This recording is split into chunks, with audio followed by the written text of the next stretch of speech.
Télé-Québec présente une télésérie absolument exceptionnelle. J'ai eu l'occasion de parler avec une des ados qui a participé à l'émission qui s'appelle « Être ado ».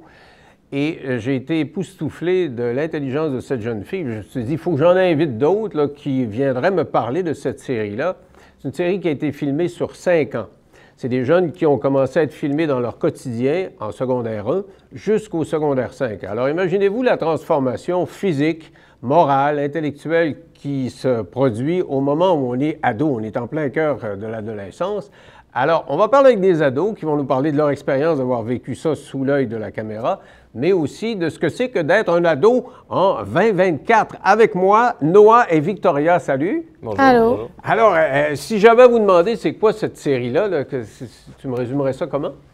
En gros, c'est sur 5 ans, donc de la première secondaire à la 5e secondaire.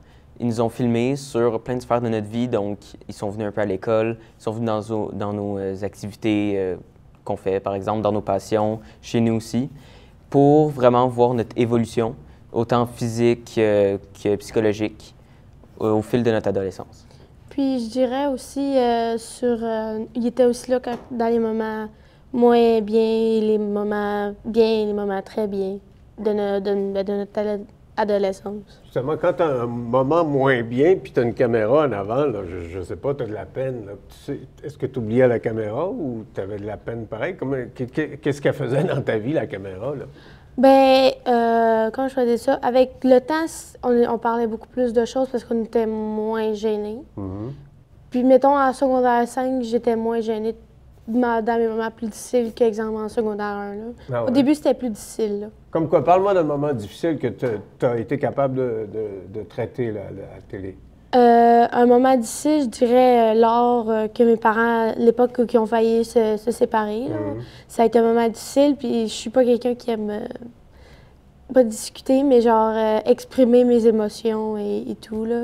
Fait que, puis genre, elle posait vraiment la réalisatrice, elle posait vraiment des questions, puis ben, au final, elle nous mettait vraiment en confiance, fait qu'on finissait par genre parler. C'est plus une relation de confiance avec les caméramans puis la réalisatrice et tout. Là. Donc, tu les oubliais pas, mais il était comme. C'était pas quelque chose de négatif autour de toi, là, c'est ça? Ben non, c'était pas quelque chose de négatif. C'était comme des amis ou des personnes qu'on connaissait à mener avec au fil du temps, là, qu'on s'habituait, qui, genre, avec 3-4 fois par année, on savait qu'ils allaient venir nous filmer. Là. Quand même, tu dis, j'avais de la peine parce que mes parents étaient sur le bord de se séparer.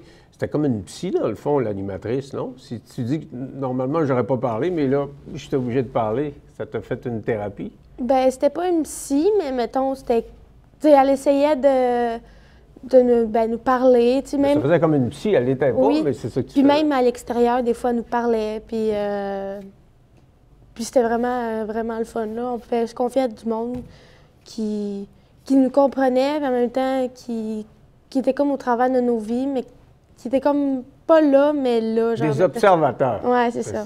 Toi, des moments délicats, t'en as eu à vivre devant la caméra? Ou? Ben moi, c'était pas vraiment dans un bout de mon adolescence, mais c'est surtout sur le sujet pour lequel j'ai fait justement être ado. Mm-hmm. C'est que moi, en gros, j'ai pas vu mon père pendant un certain temps, pendant longtemps. Et moi, mon but avec être ado, c'est qu'il puisse avoir comme un petit résumé de mon adolescence s'il voyait la série. Ah ouais? Donc, c'est sûr qu'au début, quand on a commencé, ça portait beaucoup là-dessus. Donc, justement, là, dans le premier épisode, on voit que, en fait, je fais un message à mon père, comme quoi que si jamais il voyait ça, donc la série, qu'il puisse avoir un résumé. Donc, c'est sûr que c'est spécial parce que quand on voit ça, on dirait vraiment que je m'exprime à lui, mais en fait, c'est totalement ouvert. Il y a des milliers de personnes qui peuvent voir ça.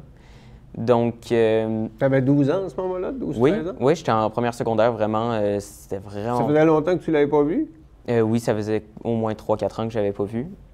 Donc, moi, je me disais, si je le vois pas, ben, au moins, je vais pouvoir y laisser une trace de mon adolescence. C'était vraiment ta motivation. Quand tu t'es proposé d'embarquer là-dedans, c'est ce que tu t'es dit. Oui, exactement. Donc, moi, quand ils m'ont demandé pourquoi est-ce que je voudrais faire le documentaire, ben moi, c'était vraiment ma raison. As-tu eu des nouvelles de ton père pendant ces 5 années-là? Ben oui.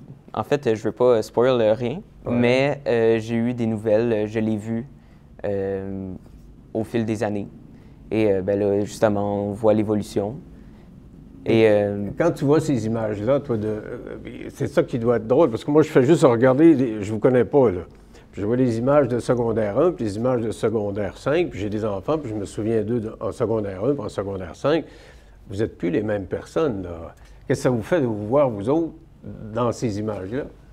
Ça fait weird, pour pas être méchante, mais genre, tu te vois quand t'es genre un enfant, puis un peu naïf, puis que genre, c'est comme bizarre, puis tu te vois avec ta face de bébé, puis c'est un peu weird, puis après ça, tu te vois genre grand, réfléchi, puis moins naïf, on dit ça comme ça.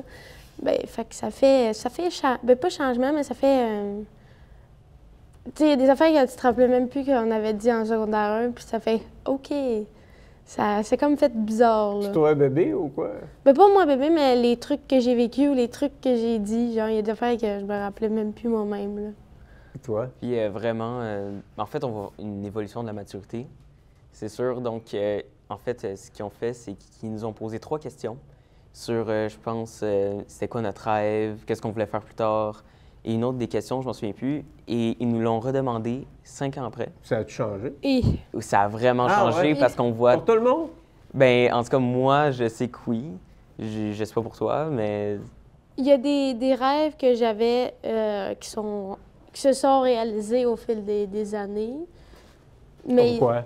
comme avoir un... Ben, je pense pas que j'avais dit là, mais c'était un de mes plus grands rêves d'avoir un cheval d'un certain prix, là, un cheval pour évoluer.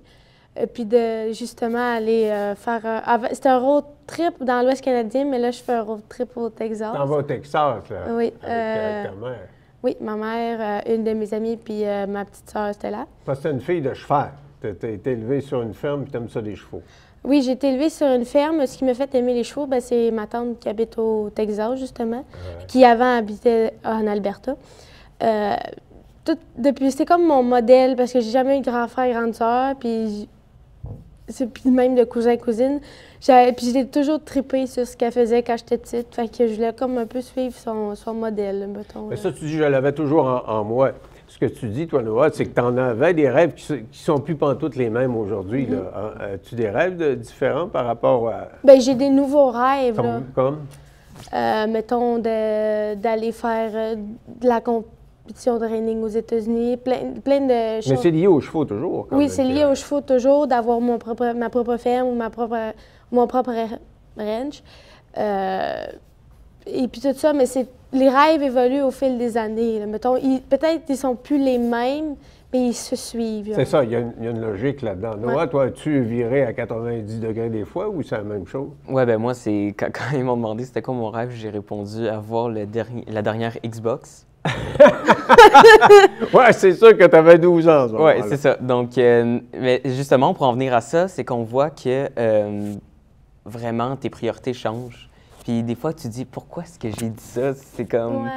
T'as 17 ans, puis là, tu te vois, toi, à 12 ans, dire quelque chose, c'est comme. D'où est-ce que j'ai sorti ça? Comment j'ai pu penser à dire ça? Mais là c'est plus la Xbox. Non, là, c'est plus la Xbox. C'est quoi tes rêves maintenant? Moi, mon rêve, ben, c'est de faire le métier que je veux. Donc, j'aimerais ça aller en médecine. Ah! Devenir neurochirurgien. Tu es assez fort à l'école? Oui, j'ai vraiment le potentiel d'aller là. Et donc, ça, c'est vraiment un de mes rêves. Peut-être mes autres rêves aussi, je dirais, c'est vraiment de voyager le plus possible, voir plein de pays différents pour enrichir ma culture et tout.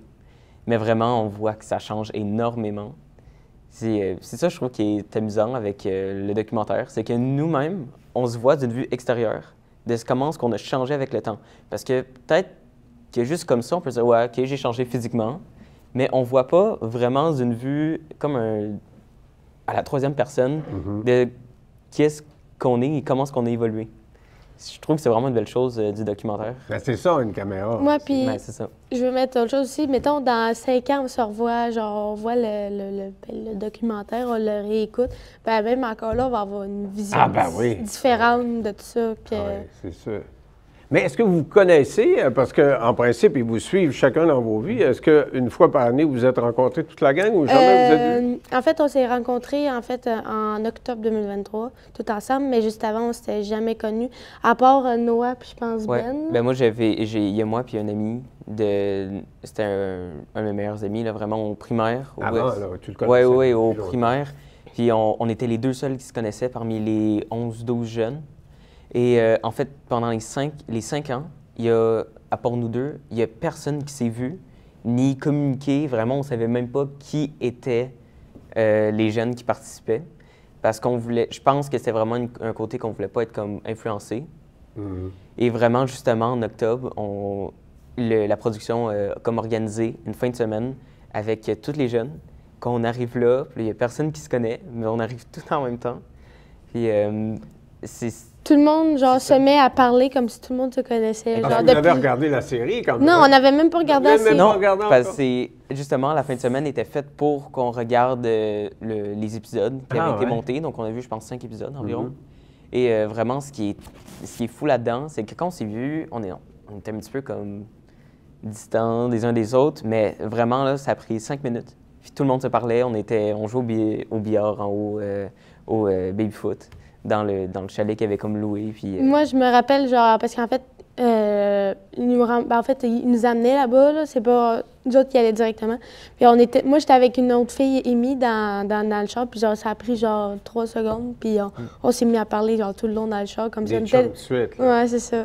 Mais quand même, toi, tu es un peu un ovni dans tout ça, là, parce que quand les autres, ils parlent de leurs rêves ou n'importe quoi, toi, tu es une société plus traditionnelle. Lui, il veut faire de la médecine, toi, tu veux arrêter l'école. Tu es la plus vieille de ta famille, tu veux t'occuper des enfants, puis avoir des... Tu es plus traditionnel que les autres, là, quand même. Ben oui, je suis traditionnelle, mais pas traditionnelle. Tu sais, traditionnelle, c'est quand la mère s'occupe des enfants à la maison. Ouais. Ma mère, elle travaille à l'extérieur, puis mon père s'occupe de la ferme. Mais oui, je m'occupe beaucoup de mes frères et sœurs, puis tout ça. Mais je dirais que j'ai plus été élevée dans la vieille génération, mettons, années 80-90, que la société. Tu veux dire avec des valeurs de ce moment-là, plus qu'avec des valeurs d'aujourd'hui? Ben pas plus des valeurs, mais plus, mettons, strictes Ah, ouais. que, ben mettons, aujourd'hui, je trouve que c'est beaucoup moins strict que... Et quand tu vois les autres, quand dans la fin de semaine, vous étiez ensemble, est-ce que tu sentais une différence à ce niveau-là, là, dans le résultat des êtres humains que vous êtes? Pas vraiment, là, mais, tu sais, parce qu'on se tient, pas qu'on se tient pas beaucoup ensemble, mais tu sais, je les connais pas chez eux, puis tout, on s'est juste connus à une fin de semaine ou à quelques entrevues, fait que je pourrais pas le dire, là. Mais je dis pas que ils ont pas été... les parents, ils n'ont pas été plus stricts ou pas.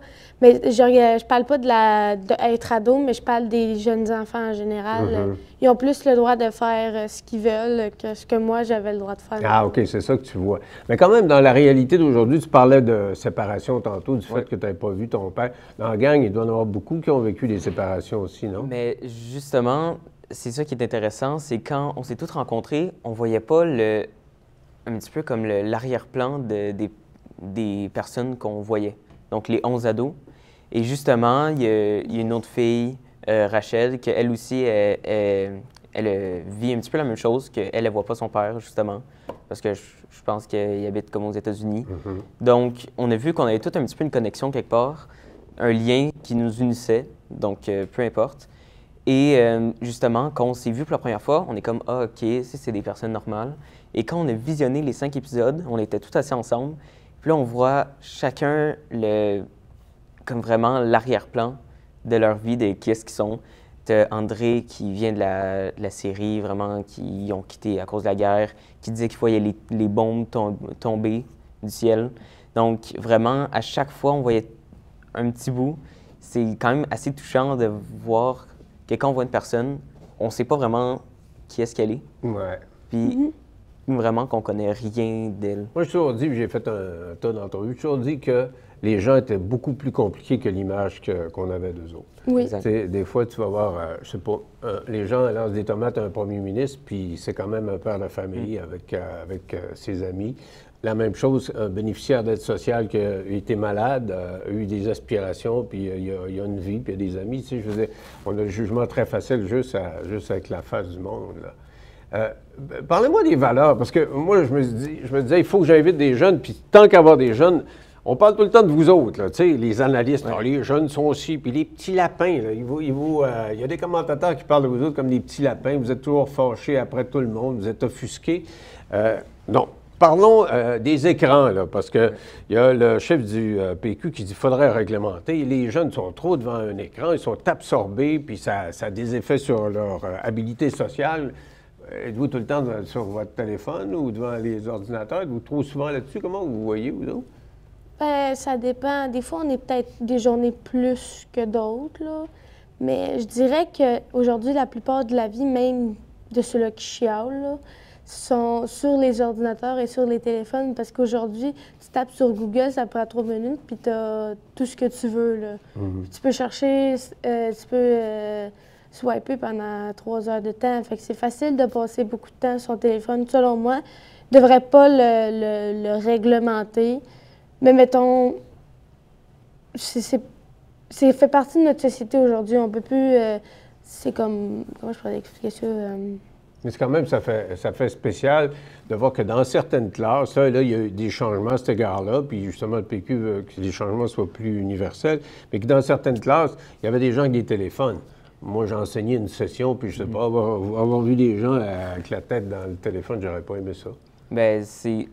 Comme moi, si je parle de moi, là, moi, dans mes cours, là, je suis jamais sur mon téléphone. Peut-être un petit peu, je vais regarder. Mais tu aurais le droit de le faire? Oui, j'ai le droit. Et il ne nous empêche pas. Par contre, je trouve que c'est quand même une marque de respect d'écouter la personne qui parle. Puis moi, c'est pour ça que de côté, je ne le regarde pas toujours. Des fois, mettons, je vais le regarder parce que je vois si je dois gérer quelque chose, par exemple, avec, je sais pas, ma mère, par exemple. Mais j'essaie le plus possible de ne pas le regarder quand je suis en cours. Par contre, hors des cours, c'est la plus grosse perte de temps possible. Là. Ah ouais? Ah ouais, c'est affreux. Puis ils font tellement tout pour que tu restes là-dessus. Là. Ben oui. Puis vraiment, même, ils vulgarisent, là. C'est l'algorithme. C'est fou comment est-ce que tu vas regarder une vidéo, puis là, tu vas l'aimer, mais là, ils vont mettre plein d'autres vidéos. Puis c'est vraiment, tu es dans une boucle de « Ah, ça c'est bon, puis tu vas... » Mais à terme, allez-vous être capable de vous concentrer pour regarder quelque chose qui dure 1 heure? Par exemple, nous autres, notre défi, là, moi, je fais des entrevues qui durent une demi-heure, 3/4 d'heure, 1 heure. Puis, on met ça sur TikTok, là, puis sur Instagram. Puis, c'est des petits extraits, 30, 35, 40 secondes. Puis, hey, des fois, tu vois des centaines de milliers de vues sur le 30 secondes. Ouais. Mais ils vont pas voir l'heure au complet, là, tu sais, où là, il y a pas mal moins de vues. Là. Des fois, je me dis, c'est-tu parce que... Bien, c'est que les jeunes, aujourd'hui, regardent la télévision différemment qu'avant. Puis oui, c'est vrai qu'à cause de TikTok, selon moi, on ne regarde plus d'émissions longues comme avant on le faisait. L'autre fois, j'appelle ma fille, qui a quand même 24-25 ans, puis elle dit, là, je regarde un film sur Netflix, là, puis je suis en train de faire mon travail, puis j'ai mon téléphone, puis j'ai mon ordinateur en train de faire 3-4 affaires. Mais je dis, écoute, es-tu capable de te concentrer sur quelque chose? Mais ça, c'est juste maintenant, je pense que les gens... ont tellement été conditionnés à être comme surstimulés, justement, avec les réseaux sociaux et tout, qu'on regarde des 3 minutes et qu'on regarde plus quelque chose de long parce que, moi, selon moi, c'est que vraiment, nous, on a été comme habitués à être surstimulés puis à tellement regarder plein de choses en très peu de temps que quand on regarde, par exemple, une émission d'1 heure ou un film de 2 heures, c'est qu'on va être comme ennuyé à faire ça. Ah ouais. Puis c'est sûr que je pense que ça a rapport vraiment avec toute l'évolution là, des réseaux sociaux et tout. Mais même si c'est des films de super-héros, là, tu trouves ça long, 1h30, 2 heures? Mais moi, ça dépend. Si c'est un film, par exemple, qu'on va aller au cinéma, moi, je vais le regarder. Je ne serai pas sur mon téléphone. Mais si je le regarde chez moi, là, ça va être différent. Je vais être sur mon téléphone. Je vais peut-être, je sais pas moi, jouer un jeu en même temps que faire ça. Donc, vraiment, ça dépend des contextes. Ou si, par exemple, il y a vraiment une émission de 30 minutes là, qui dure pas longtemps, puis qui est vraiment captivante, bien là, je vais la regarder directement sans faire autre chose. Es-tu capable de te concentrer, toi, sur la même chose 1 heure? Oui, je suis capable de le faire. Ben, depuis petite, j'écoute des films avec mon père depuis longtemps. Je peux regarder des choses d'1 heure. Mon père, lui, par exemple, c'est lui qui skip les bouts qu'il n'aime pas pour aller plus vite. C'est son privilège. Il a le droit du piton, là. Oui, mais mon père, lui, il a 41 ans, mais il a toujours été il voulait voir la fin avant le début. Là. Il est pressé lui-même avant l'arrivée Ouais. des téléphones Lui, intelligents. le seul mot qui existe, c'est aller plus vite. mais sinon, là, mettons un film qui est bon, oui, on le regarde au complet. Là. Puis des fois, c'est moi qui ai la télécommande, je dis, tu swiperas pas. C'est à mon tour. Êtes-vous éco-anxieux? Parce qu'on dit que les jeunes, là, ce qu'on vous dit, c'est qu'il y a les changements climatiques, il y a la pollution, les GES, etc. Puis qu'il y a une partie d'entre vous autres là, qui est très, très anxieux face à ces changements climatiques-là. Vous faites-vous l'angoisse avec ça? Ben, ça dépend. C'est niveau vraiment anxiété. Moi, je suis pas anxieux vraiment du point à me dire hey, on est vraiment foutu là, c'est fini, puis en penser à chaque jour. Mais c'est sûr que je me dis que bon, je pense qu'on est déjà rendu à un point de non-retour. Là. Je pense qu'ils ont déclaré. Pas ça? Ben, je pense que ça a déjà été déclaré. Je pense il y a comme. C'est-à-dire, ils disent Non, que niveau. si on diminue encore pendant les 5-6 prochaines années, on pourrait limiter à 1 degré Ouais, c'est ça. l'augmentation. Après ça, c'est 1,5. Puis bon. Exact, je sais qu'il y a comme un certain nombre de degrés. Puis je pense que là, on est rendu au degré où on est soit passé le non-retour ou à la limite du non-retour. Ça se fait peur? Ben moi, je me dis, je me demande vraiment ce que ça va donner.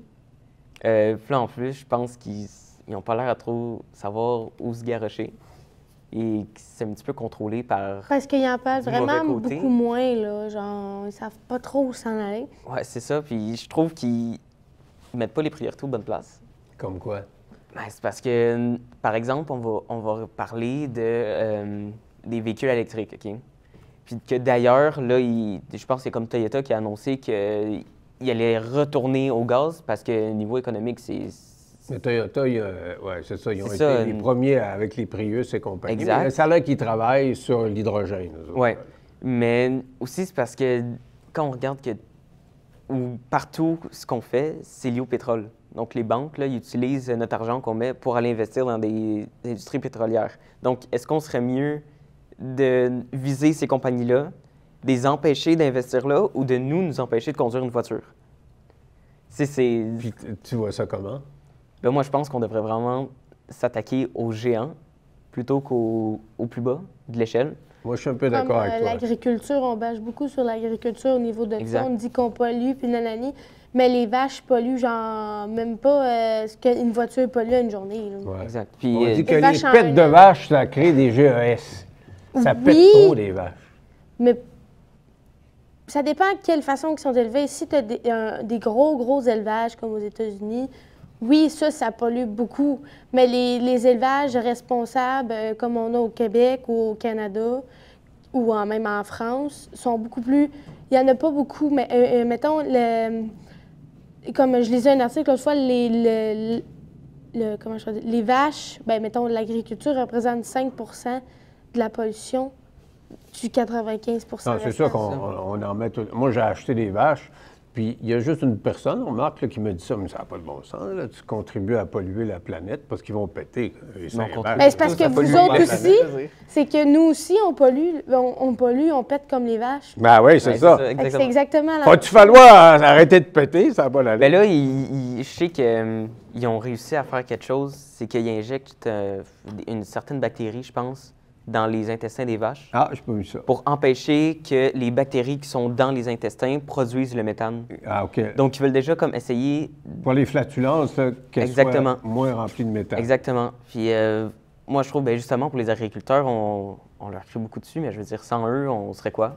On mangerait Rien quoi? du tout. Tu sais, je veux dire, moi, j'ai pas les capacités d'aller élever des vaches, personnellement.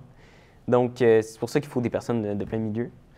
Et vraiment, moi, c'est ça, je disais que je pense pas qu'on s'attaque pas aux bonnes personnes. On s'attaque vraiment pas aux bonnes personnes. On devrait s'attaquer plus, exemple, aux compagnies pétrolières, les autres qui polluent vraiment énormément, comme les sables bitumineux puis ces affaires-là, que les agriculteurs qui c'est même pas le 1/10 de ce qui pollue. Là. Mais êtes-vous anxieux de ça, là? Tu sais, parce qu'on parle d'éco-anxiété, là. Je suis pas anxieuse. Est-ce que tu t'interdirais de... Là, tu t'en vas au Texas, là, demain, en avion. Je pas en avion, en auto. Tu vas en auto? Oui. Ah donc, ça, ben, tabarouette, c'est un gros voyage. Ça va vous prendre combien de temps? Ben, on fait un voyage sur 2 semaines. Ah, OK, OK. Mais est-ce que tu t'interdirais de prendre l'avion? Parce que des jeunes, moi, mes enfants voyagent beaucoup. C'est un peu ce qu'on a voulu leur enseigner. Puis là, on est en train de leur dire, ben non, mais voyagez pas, là, vous allez tout polluer. Moi, je m'interdirais pas. De voyager? Non, moi, je m'interdirais pas. Tant et aussi longtemps que Elon Musk ne va pas s'interdire d'envoyer entre 2 et 6 satellites par semaine dans l'espace. Ça, c'est autre chose que je comprends pas, d'ailleurs. Parce que... Oui, mais les satellites, on en a besoin pour la télécommunication. Oui, mais là, il parle justement là, que ça devient un problème, les satellites dans l'espace. Parce qu'on pollue tellement l'espace que là, ça va comme créer une réaction en chaîne. Ouais. Que tout va... Ben, là, j'exagère, mais que ça va... Ça va péter. Oui, c'est ça, ça va tout se collisionner ensemble. Donc, moi, comme je reviens, je pense vraiment qu'on ne s'attaque pas aux bonnes personnes. Et que c'est... Bon, je ne veux pas dire des choses méchantes, là, mais... Moi, je pense que c'est à cause des générations qui gèrent ça. Moi, je pense que Tu penses que les vieux qui gèrent ça... Je vais pas dire comme ça, mais... les personnes plus matures qui gèrent ça font pas ça correctement. Ben, je veux dire, l'industrialisation, c'est eux qui les ont fait. Donc, forcément, c'est sûr que si c'est eux qui gèrent ça, moi, je pense que c'est pas la meilleure chose. Il va falloir que vraiment ça soit comme nos générations, donc la nôtre ou peut-être un petit peu plus vieille, qui se ramassent vraiment à la place de ceux qui sont là et que là, ça peut changer. Donc, dans, je sais pas moi, 40 ans. C'est loin, ça. C'est loin, puis ça va déjà être trop long. Mais moi, je pense que ça va être vraiment la seule manière qu'on va pouvoir changer les choses. Parce que si c'est notre génération qui prend en charge ça, est-ce qu'elle va être capable de prendre ça en charge? On ne sait pas, ça c'est un autre débat. Mais moi, je pense que ça va être beaucoup mieux. Dans 40 ans, l'élément central, ça va être l'intelligence artificielle. Puis la génération des plus vieux, là, tu parlais d'Elon Musk, il a fait partie des 1000 bols de la Terre qui ont dit, il y a peut-être 1 an, ça nous prendrait un arrêt de 6 mois parce qu'on ne sait pas où on s'en va avec ça, c'est dangereux. Peut-être que l'intelligence artificielle va venir folle, puis va contrôler l'humanité, puis ça va se faire tout croche. Ça vous fait du peur? Parce que les plus vieux ont peur de ça. Vous autres, c'est votre avenir. Ça me fait pas peur, mais c'est une autre réalité. Même en agriculture, on commence à avoir justement de l'intelligence artificielle comme les robots de traite, les robots soigneurs, puis plein de choses. Je connais pas tous les noms parce que nous autres, on n'est pas à jour, mettons, au niveau technologie, mais ça fait peur, surtout... ça fait pas peur, mais genre... C'est une nouvelle réalité qu'il faut comme jouer avec. Puis les robots, on voit des films des fois qui virent un peu fou, fait que ça fait un peu peur. Là. Ouais. Donc, tu dis, ça me fait pas peur morbidement, mais ça me fait quand même un petit peu peur. Est-ce que ça te fait peur? Parce qu'ils appellent ça la singularité. La singularité, c'est quand on va arriver à un niveau où les robots vont être tellement intelligents qu'ils vont être plus intelligents que nous autres. Puis on aura beau leur dire, faites pas ça, ils vont le faire pareil parce qu'ils vont dire, c'est pas intelligent ce que tu me demandes là. Alors, ça, c'est des futurologues là, qui nous annoncent ça, pas dans 40 ans, dans 4-5 ans. Vous dites, c'est crier au loup, ou si vous avez peur? C'est vous autres qui allez vivre avec ça, nous autres, on ne sera plus là. Moi, j'avoue que ça me fait quand même un petit peu peur, parce que j'avoue que l'intelligence artificielle, c'est quand même quelque chose. C'est des jeux-là qui sont capables de faire des inférences et de comprendre un double sens, comme... à un moment donné, j'ai fait un test. J'ai écrit un texte, je l'ai fait corriger par ChatGPT, justement, qui m'a corrigé le texte. C'était super. Là, je lui demande, OK, fais la même chose avec ce texte-là. Améliore ton texte à toi, là. Ben, c'est ça. Donc, il va rechercher la question d'au-dessus, il la comprend. Donc, il comprend que je fais référence à la question d'au-dessus. Moi, je trouve ça quand même fou qu'un robot soit capable de faire ça. Je veux dire, ça peut être bizarre, mais il y a déjà des humains qui sont pas capables, des fois, de faire ces doubles sens-là, des inférences comme ça. Donc, moi, justement, je pense que, à un moment donné, ça va aller trop loin, qui seront juste plus capables de contrôler ça, puis qu'il va y avoir quand même des problèmes à quelque part. Là. C'est un avantage, mais moi, je pense que ça va péter à quelque part. Là. OK. Bon, ça, on est dans l'anxiété. Allons-y dans le beau. Là, pour votre vie à vous autres, là, vous êtes des adultes là, dans 1, 2, 3, 4 ans. C'est quoi que vous avez hâte de faire ou que vous avez hâte d'être capable de faire? Vous n'avez pas la possibilité actuellement. Là. Ben moi, j'ai hâte d'être capable de vivre de mes propres moyens. Ah ouais? Ouais, T'as hâte d'avoir tes affaires à toi, Ouais. ton appart. Et Ouais. pourtant, on a l'impression que, peut-être pas votre génération, je ne sais pas, mais il y a une génération qui a, nous autres, quand on était jeunes, à votre âge, on voulait s'en aller. Parce que, Ouais. tu sais, le sexe, c'était pas la même chose qu'aujourd'hui, puis l'autonomie, c'était pas la même chose non plus. Quand papa, il disait, tu fais ça, tu le faisais. Donc, on avait hâte de s'en aller pour être autonome chez nous, de chez nous, puis on allait au cégep. Il y a toute une génération, c'est l'inverse. Ils ont voulu rester à la maison plus longtemps puis se ramasser de l'argent pour pouvoir partir plus riche dans la vie. Puis toi, tu es en train de me dire que tu veux revenir à ce que notre génération en était, il faut partir vite. Ouais, je suis Toi aussi, tu es là-dedans. ouais. je suis pas partie de la maison de mes parents à 16 ans, mais j'ai habité sur une autre maison sur la ferme à mes parents que, qui sont comme à 10 minutes de chez mes parents. Mais j'étais cette personne qui voulait plus d'être dans mes propres affaires que d'être avec mes parents parce que j'ai quand même un frère et 3 sœurs qui sont beaucoup plus jeunes que moi. OK, donc toi, tu voulais avoir de l'air, là. Ouais. Puis, t'as-tu hâte d'avoir ton appartement à toi, là, d'être autonome complètement? Oui. Parce que si tu veux être dans le domaine des chevaux et de l'agriculture, ça va te prendre une maison, puis ça coûte cher, là. C'est pas... Ben, c'est pour ça que je vais plus aux États-Unis, voir si j'aime ça, puis travailler là-bas éventuellement, d'ici 1 an, pour savoir si je vais là-bas, parce que certains endroits là-bas, c'est beaucoup moins cher qu'ici. Tu t'envisages de devenir une Américaine. Ça te dérangerait pas d'aller rester là à temps plein? Non, ben je sais pas là, parce que j'ai jamais été aux États-Unis et j'ai jamais été travailler là-bas, mais ça serait une éventualité, oui.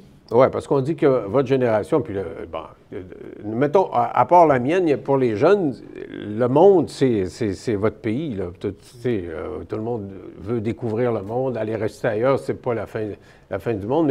Mais toi, comment tu vois ça, un avenir tout seul? Là? C'est quoi l'avantage de tout seul? Ben, d'être seul, je dirais pas dans le sens que je me détacherais complètement de ma mère ou ma famille, mais j'aimerais quand même ça, par exemple, payer mes propres choses, avoir comme une certaine indépendance. Comme quand j'ai eu mon permis de conduire, c'était incroyable. Je veux dire, c'est le plus gros step d'indépendance, je pense qu'on peut avoir. C'est incroyable de ne pas avoir, par exemple, à demander à quelqu'un de « est-ce que tu peux m'amener là? Est-ce que tu peux m'amener là? » Moi, j'ai tellement trouvé que c'était le plus gros step d'indépendance que tu peux avoir, c'est d'avoir ton permis. Pourtant, tu restes à Montréal, toi. Oui.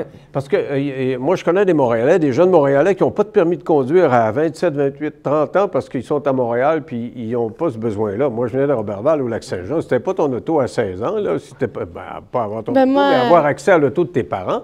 T'étais pogné dans ton petit coin. Ben moi, encore dans ma communauté de la campagne, tu vas pas chercher ton permis à 16 ans, t'es un loser. Oui, bien, tu peux pas. Là, t'as besoin de tes parents tout le temps. Là. Papa, viendras-tu m'amener ici? Puis papa... Parce qu'à 14 ans, j'avais un scooter. Là. En plus? Ouais. Mais t'as quand même pas ton auto. T'es obligé d'emprunter l'auto de ton père. Actuellement, j'ai un auto avec mon père, là, parce que je travaille avec lui sur la ferme énormément. On le voit dans la série, d'ailleurs. Je travaille toujours avec lui. Fait que j'ai le droit au véhicule de la ferme, puis on a un char commun, moi puis mon père. Là. OK, à deux. Ouais. Mais il faut que tu lui demandes. Ben c'est pas mal mon auto, mais on se le demande tous les deux. Genre, mettons, quand on a besoin ou quand moi j'ai besoin, on se le partage, là. Pareil pour le pick-up de la ferme, quand j'ai besoin, il me le prête. C'est son pick-up, mais le char, c'est plus à moi qu'à lui, mettons. Et puis toi, tu dis que ça égale indépendance pour toi, un permis. Ah oui, vraiment. Mais moi aussi, c'est parce que j'habite à Laval, mais je suis allé à l'école secondaire à Rosemère. Donc, toutes mes amies sont à Blainville, Rosemère, Fontainebleau, Sainte-Thérèse. Donc, ça faisait quand même vraiment loin que moi, je me déplace en transport en commun de Laval à changer avec Exo, puis me rendre là-bas. Donc, dans ce cas-là, vu que j'ai vraiment mon permis, que je peux conduire, mais j'ai un ami, par exemple, qui est à Longueuil, qui va à l'école à Longueuil, donc je peux aller à Longueuil. Je suis le seul aussi de mes amis qui va au cégep. Moi, je suis complètement tout seul. Et donc, mes autres amis sont aussi à Lionel Groulx. Donc, ça me permet vraiment de voir des amis. OK, parce que tu as des gens qui sont assez loin. Oui, exactement. Donc, c'est sûr que si j'habitais à Montréal, que tous mes amis étaient à Montréal, je veux dire, à quelques rues, peut-être que le permis aurait été moins quelque chose d'incroyable. Mais je trouve vraiment que c'est tellement amusant aussi de partir le matin. Je pars le matin, je peux mettre ma musique. Ouais. Qui n'est pas la même que tes parents, sûrement pas. Donc, ben quoi que semblablement. Ah ouais? Oui, j'écoute des années 80. Ah ben OK, parce que je veux dire, ça me surprendrait que ta mère aime le rap ou les Non, choses. je suis vraiment pas rap. OK. Non. Mais qu'est-ce qui... c'est parce que tu me parles de ta génération, puis je pense à la mienne en même temps. Puis la mienne, il y a plein de gens de la mienne qui disent « Vous êtes né avec une cuillère dorée dans le bec ». Puis il y a plein de commentateurs qui écrivent ça. Là. Tu sais, vous êtes gâtés, les petits lapins, faut pas vous faire de peine, on vous donne pas de discipline, on vous dit non tout le temps. Puis les woke, vous savez, comprenez-vous la différence, les woke? Savez-vous ce que c'est que des woke? Oui. C'est quoi des woke pour vous autres? On dit que vous êtes woke parce que vous êtes gâtés. C'est souvent qu'on dit Ben ça. moi, Ok. ma définition là, des woke, c'est une personne qui va toujours vouloir qu'on soit dans son sens. Ah ouais. Donc, par exemple, si tu n'es pas dans son sens, ben là, tu es le pire des êtres humains. Mhm. Donc, par exemple, tout ce qui est niveau écologie, hein. Mhm. Donc changement climatique, ben là, si t'es pas vraiment dans le sens, vraiment, ça n'a pas de sens, puis on va aller faire des grèves, ben là, si t'es pas là-dedans, toi, t'es une erreur de la génération. Moi, selon moi, les woke, c'est un petit peu comme une extrême. Et ben là, c'est sûr que, bon, c'est parce que je trouve que des fois, les personnes plus matures ils font beaucoup de généralisations. Mhm. On n'est pas toutes comme ça, là, tu sais, je veux dire. Oui, il y en a, mais on parle beaucoup, en fait, ce qui ressort, c'est la minorité. Donc... C'est ça, la minorité parle beaucoup. Elle est Exactement, très dominante, exactement. Donc, parce qu'on en voit qui je sais pas moi, parce qu'ils insultent les gens, justement, parce qu'ils polluent, tout ça, ben c'est pas la majorité des personnes qui insultent, là. C'est une minorité, mais qui fait beaucoup parler. Parce que quand on parle des woke, on parle constamment de sexualité. Les trans et LGBTQ+. Ben, ce que je veux dire comment vous voyez ça, vous? là-dedans, je viens d'une famille où que les trans, ça passe absolument pas. Surtout du côté à mon père. Mais il y en a qui acceptent que tu n'acceptes pas qu'ils soient comme ça, mais il y en a qu'il faut vraiment que tu suives leur sens. Puis ça, selon moi, c'est pas correct parce qu'on a le droit d'avoir une opinion de divergence envers une situation, même si ça ne plaît pas à la personne. Parce que nous aussi, on peut avoir une opinion puis rester bloqué comme eux, ils sont bloqués. Exemple, pareil comme les véganes ou les véganes qui sont convaincus qu'on tue des animaux, qu'on viole des animaux, puis tout ça. C'est un peu la même chose, mais qu'au final, ils sont jamais venus voir ce que c'était la vraie vie. Ben pas la vraie vie, mais ce qu'on faisait tout pour que tous les animaux soient bien, en santé, toute leur vie, là. Tant que cette opinion-là reste dans le respect aussi. Je veux dire, pas parce que, par exemple, je suis pas végétarien, je respecte les végétariens. Par contre, les végétariens, viens pas me dire que je suis des animaux, que je suis un écœurant. Moi, tu sais, je suis pas végétarien, mais je dirais pas aux végétariens, OK, ben continue à manger ta salade, puis les attaquer comme ça. C'est le militantisme. Parce que ce qui arriverait, c'est que ben nous, on est des trous de cul, mais eux autres, ils ont raison. C'est du terme entrepris, là, mais c'est vraiment ça, là. C'est ça, donc vraiment qu'il y ait un respect. Donc moi, je peux ne pas avoir la même opinion que toi, mais sois respectueux que j'ai une opinion différente et je serai respectueux que tu as une opinion différente. Donc par exemple, justement, avec tout ce qui est trans, homosexualité, tout ça, donc une personne peut être pas fervent de ça et une autre peut l'être complètement. Ça ne peut pas dire que tu ne peux pas avoir un débat respectueux avec la personne et ça ne veut pas dire non plus que tu es obligé de changer à tout prix son opinion et que si tu n'es pas capable de le changer, bien là, que la personne, c'est la pire personne du monde. Tant que l'autre personne qui n'est pas fervent à ça n'insulte pas les personnes... Puis les idées ont quand même progressé, vous autres, les trans. Ouais. Parce que c'est banal, là, avoir un trans à quelque part. Ben, c'est rendu normal, on voit ça tous les jours. Ça fait partie de la vie maintenant. Mais c'est parce qu'on en parle beaucoup aussi. Là. C'est ça. Si je remonte, par exemple, dans vos années, je veux dire, c'était tellement pas beaucoup vulgarisé. Ouais. Là, je veux dire, les trans, l'homosexualité. Je suis pas mal sûr que s'il y avait, par exemple, un homosexuel à votre école, il se faisait... il se cachait, en tout cas. C'est ça, exactement. Pas la même C'est parce que les gens aujourd'hui. ne le disaient pas. Donc, tandis qu'aujourd'hui, c'est beaucoup plus médiatisé, vulgarisé dans les écoles. Juste le fait que dans les écoles, ils en parlent, qu'ils en parlent beaucoup, bien, c'est sûr que ça sensibilise. Mais est-ce qu'ils sont intimidés parce que on parlait de l'écran tantôt, des téléphones. Téléphone égale écran égale réseaux sociaux égale intimidation. Exact. Il y a beaucoup de... En tout cas, moi, j'ai fait plein d'entrevues là-dessus, d'intimidation. Parce que, en fait, avant, quand tu te faisais intimider à l'école, c'était fini. Maintenant, ils vont chercher ton nom sur Facebook, Instagram, whatever, puis ils t'intimident sur les réseaux sociaux. Avez-vous été intimidés, vous autres? En plus de ça, avec vos binettes qui vont être connues maintenant, avez-vous peur de ça? Ou? Non, moi, j'ai pas peur. J'ai jamais été intimidé, donc j'ai jamais vécu de cyberharcèlement. Non, mais vous êtes conscient que c'est plus répandu que c'était? Oui, c'est sûr, parce que justement, je veux dire, c'est tellement plus facile d'insulter une personne derrière son téléphone qu'en face. Hein. Ouais, je veux dire, c'est tellement plus facile. Oui, avec le temps, tu sais, en secondaire, je me faisais beaucoup avec le fait que le monde, certaines personnes m'écœuraient des fois. Mais à ce temps, je viens donc me le dire en face, si t'es pas game, ben, ça veut dire que. Ben, t'as rien à dire, là. C'est pas dans une école, t'arrives avec un chapeau de même, il y a des gens qui disent « Ah, c'est beau, » puis il y en a d'autres, ils vont te traiter de toi et non. Aussitôt que t'es différent des autres. Puis j'étais différente des autres. Ouais. Donc, tu te faisais pas écœurer? Ben, ça dépend. Le monde, il y a du monde qui tripait bien raide, puis il y a du monde, les agriculteurs, puis blablabla, ceux-là qui ont des chevaux. Tu sais, t'as les deux opinions tout le temps. Exactement.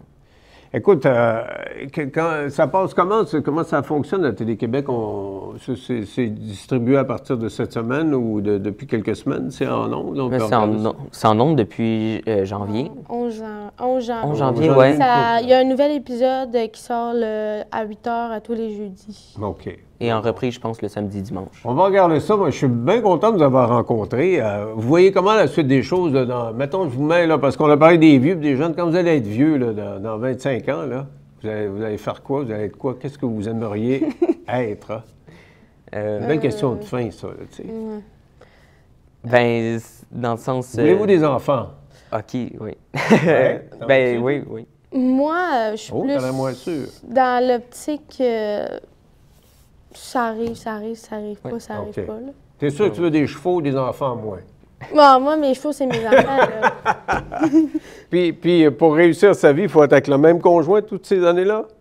Non, pas nécessairement. Pas nécessairement? Je connais des gens qui ont très bien réussi leur vie, puis ont changé... Ça prend une belle job? Non. Pas nécessairement?